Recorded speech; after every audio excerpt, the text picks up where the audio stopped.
विक्रमी मतांनी विजय दादा झालाय, काय पहिली प्रतिक्रिया? यापूर्वीच तुम्हाला मतदानाच्या दिवशी देखील सांगितलं होतं की तीर्थक्षेत्र विकास आघाडीच्या नगराध्यक्ष पदाच्या उमेदवार प्रणिता भालके यांचा 10,000 मताच्या पुढच्या फरकानं त्या ठिकाणी विजय होणार आहे.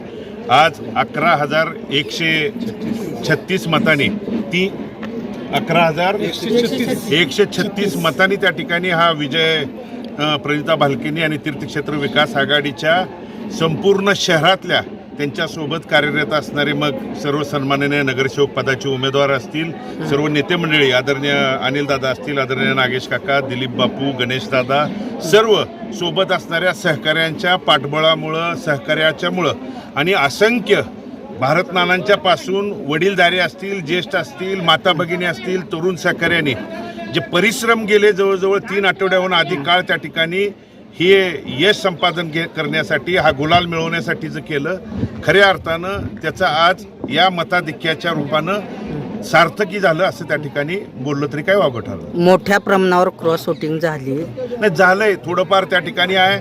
आम्हाला अपेक्षित बहुमताच्या आकड्याच्या पुढं 20हून अधिक नगरसेवक त्या ठिकाणी येतील, हा आमच्या त्या ठिकाणी होतं.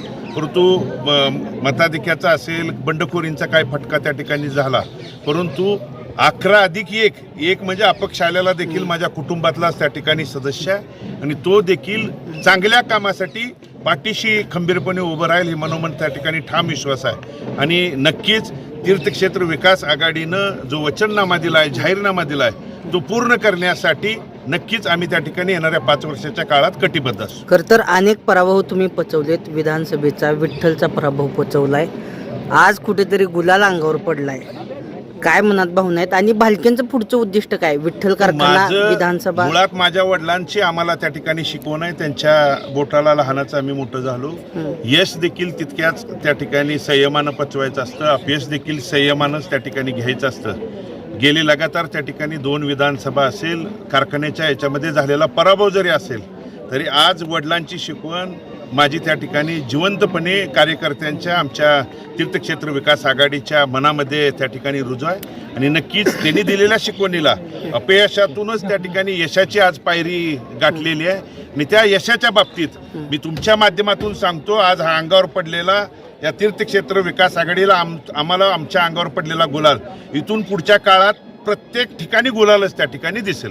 पुढचं उद्दिष्ट काय असणार आहे भालकेंचं? कुठेतरी आज सत्ता मिळाली. आज मतदारसंघातली नुसती पंढरपूरच नाही, इथल्या काही त्या ठिकाणी नेते मंडळींनी मंगळवेढ्यात जाऊन काळ्या दगडावरची पांढरी रेष म्हणली होती, पण पंढरपूरच्या नगराध्यक्षा सुद्धा इथं आज दोन्ही नगराध्यक्षा तीर्थक्षेत्र विकास आघाडीच्या आहेत. आणि हे यश भविष्य काळातल्या त्यांच्या त्या ठिकाणी आजपर्यंतच्या चुकीच्या कामाचं पोच त्या ठिकाणी पावती आहे. येणाऱ्या काळात मी बोलण्यापेक्षा आमच्या इथल्या वडीलधाऱ्यांना, तरुण सहकाऱ्यांना एकत्रित घेऊन पुढची मग जिल्हा परिषद, पंचायत समिती असेल, येणाऱ्या निवडणुकीचं आमच्या त्या ठिकाणी एकत्रित बसून चर्चा करून परिवारातले जे सोबत येतील त्यांना घेऊन पुढची रणनीती त्या ठिकाणी आम्ही आखू. विठ्ठल कारखाना विधानसभेची वाटचाली सुरुवात म्हणायची. आज ह्या आठवडेभराच्या काळात जिल्हा परिषद, पंचायत समितीची त्या ठिकाणी निवडणूक डिक्लेअर होणार आहे.